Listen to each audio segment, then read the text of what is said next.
আসসালামু আলাইকুম ওয়া রাহমাতুল্লাহি ওয়া বারাকাতুহু। ইসলামিক গল্প শিক্ষা চ্যানেলে আপনাদের স্বাগতম। আজ আমরা পবিত্র কোরআনের একটি গুরুত্বপূর্ণ বিষয় নিয়ে আলোচনা করব। এক কথায় পবিত্র কোরআনের মোটিভেশনাল স্পিচ নিয়ে কথা বলবো, যেটি মানব জীবনের জন্য অতীব জরুরি বিষয়। কোন দুটি বিষয় মানুষকে আল্লাহর স্মরণ থেকে বিচ্যুত রাখে, সেই দুটি বিষয় নিয়ে আলোচনা করব। পবিত্র আল কোরআনের সূরা মুনাফিকুনের আয়াত নম্বর 9 এ আল্লাহ পাক ইরশাদ করছেন, হে ঈমানদারগণ অর্থাৎ আমানুগণ, তোমাদের ধন সম্পদ ও সন্তান সন্ততি যেন আল্লাহর স্মরণ বা জিকিরিল্লাহ থেকে গাফেল না রাখে, এবং যারা এই কারণে গাফেল হয় তারাই হচ্ছে ক্ষতিগ্রস্ত। সূরা মুনাফিকুন আয়াত নম্বর 9। এই আয়াত থেকে স্পষ্ট হয়ে যাচ্ছে যে ধন সম্পদ ও সন্তান সন্ততি এই দুটি বিষয় সাধারণত মানুষেরকে আল্লাহর জিকির বা স্মরণ বা ইবাদত থেকে গাফেল রাখে। আমরা সবাই জানি যে বাস্তব জীবনে চলার পথে আমাদের সন্তান সন্ততি খুবই প্রয়োজন, এবং সন্তান আল্লাহর বড় নিয়ামত। কিন্তু এই নিয়ামত লালন পালনের জন্য আমরা যেন আল্লাহ রসুলকে ভুলে গিয়ে তাদের মোহে পড়ে আমরা যেন দুনিয়ায় লিপ্ত না হয়ে যাই। এই জন্য আল্লাহ তাআলা বারবার স্মরণ করেছে, এই সন্তান সন্ততি যেন তোমাদেরকে আমার স্মরণ থেকে বিচ্যুত না রাখে, স্মরণ থেকে গাফেল না রাখে, সেদিকে আমাদের বিশেষভাবে লক্ষ্য রাখা জরুরি।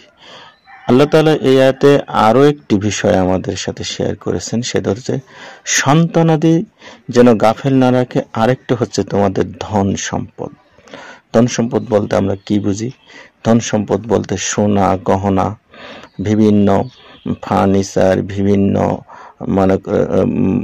জহরত, বিভিন্ন কিছু এই ধন সম্পদ, তারপরে টাকা পয়সা এবং বিভিন্ন ধরনের ব্যাংক ব্যালেন্স, বিভিন্ন টাকা পয়সা, এগুলো মোহে পড়ে সারা দিন এগুলোর পিছনে ছুটে চলা এবং এগুলোর পিছনে হন্য হয়ে আল্লাহ রসুলকে ভুলে সৎ অসৎ পথ ভেদাভেদ না করে এর পিছনে ছুটে চলা। এবং বিল্ডিং শুধু টাকা পয়সা না, বিল্ডিং অট্টালিকা এবং সুন্দর সুন্দর আর্কিটেকচার ডিজাইন ভিউ করে সেগুলোর পিছনে নেশার মতো ছুটে চলা। এক কথায় ধন সম্পদ টাকা পয়সা এগুলোর মোহে পড়ে আল্লাহ রসুলকে ভুলে যখন আমরা এগুলোর পিছনেই ছুটে চলি, এটাই হচ্ছে আল্লাহ তাআলা নিষেধ করছেন যে এই ধন সম্পদের মোহে পড়ে তোমরা আমাকে, অট্টালিকার মোহে পড়ে আমাকে তোমরা ভুলে যেও না। আমাকে যদি ভুলে যাও তাহলে এই কারণেই তোমরা ক্ষতিগ্রস্ত হয়ে যাবে। সুতরাং আজকের ভিডিও থেকে আমরা দুটি জিনিস স্পষ্ট পেলাম কোরআনের মোটিভেশনাল স্পিচ, যে আমাদের ধন সম্পদ ও সন্তান সন্ততি যেন আল্লাহর স্মরণের, আল্লাহ রসুলের স্মরণের কোনো কারণ না হয়ে ওঠে, এগুলোর মোহে পড়ে যেন আমরা আল্লাহ রসুলেরকে ভুলে না যাই। আমরা এগুলো রেখে অন্তরে আল্লাহ রসুলের ভালোবাসা, প্রেম, মহব্বত রেখে আমরা যতটুকু জীবন চলার জন্য ধন সম্পদ দরকার ততটুকুই আমরা অর্জন করব। এক কথায় অন্তরে সম্পদের মোহ, অট্টালিকার মোহ, টাকা পয়সার মোহ রেখে কখনোই আল্লাহকে আন্তরিকভাবে ডাকা সম্ভব নয়। এই জন্য অন্তরে আল্লাহকে রেখে ধন সম্পদ অর্জন করার চেষ্টা করব। সেই সাথে ধন সম্পদ অর্জন করি কেন? যে সন্তান সন্ততি নিজেরা ভালোভাবে চলবো, পরিবার পরিজন নিয়ে এবং স্বাচ্ছন্দ্যে চলবে, এ কারণে। কিন্তু সেই সন্তান সন্ততির জন্য যেন আমরা ধন সম্পদের মোহে পড়ে না যাই, আবার সন্তান সন্ততি অপব্যবহারের কারণে যেন আমরা দুনিয়াকে নিয়ে ব্যস্ত না হয়ে যাই। এক কথায় এই ধন সম্পদ এবং সন্তান সন্ততি হচ্ছে আল্লাহ থেকে বিচ্যুতের অন্যতম প্রধান কারণ।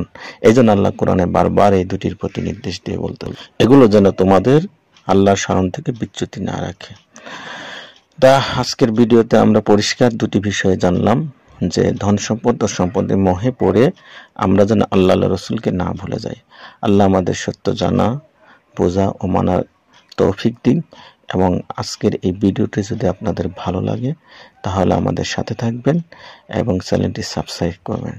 আসসালামু আলাইকুম রহমতুল্লাহি ওয়া বারাকাতুহু।